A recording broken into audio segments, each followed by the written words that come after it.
Welcome to my another blog আৰু আজি মোৰ এটি নতুন ভিডিঅ'লৈ আপোনালোকক স্বাগতম জনাইছোঁ।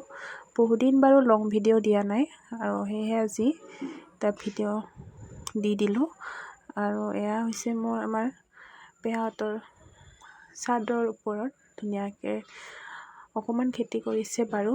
কিছুমান গছ বৰষুণৰ কাৰণে মৰি গৈছে আৰু এয়া কিছুমান আছে বাৰু। পুদিনা ধুনীয়াকৈ চাটনি খাব পৰাকৈ ভালে কেইবিধমান শাক, এল'ভেৰা আছে, ভাতকেৰেলাও ৰুইছিলে বাৰু, কিন্তু বৰষুণৰ কাৰণে গছডাল মৰি গ'ল।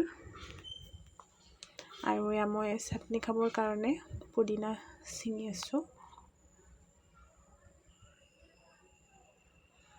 পেহাই বহু যত্ন কৰে, ধুনীয়াকৈ গোবৰ চোবৰ দি দিয়ে।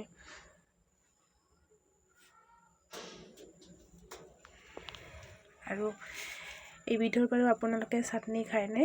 মই কিন্তু ভাল পাওঁ। বহুতে বাৰু ভাল নাপায় কাৰণ গন্ধটোৰ কাৰণে কিবা এবিধ।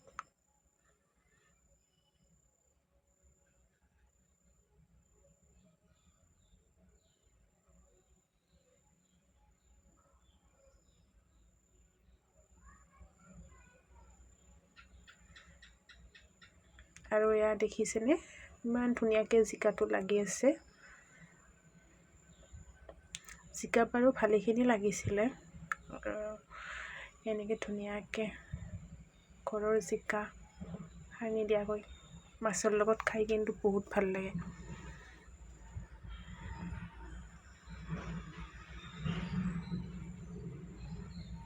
এয়া ধুনীয়াকৈ লাগি আছে, কেইদিনমানৰ পিছত হৈ যাব বাৰু খাব পৰাকৈ।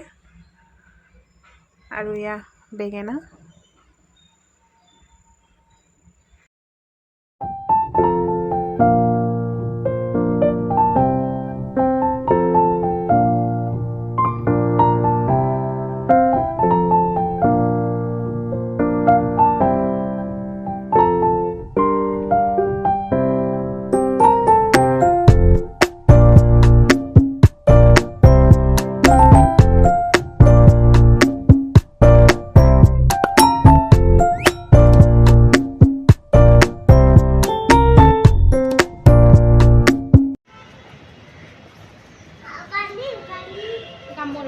ये गंदा है।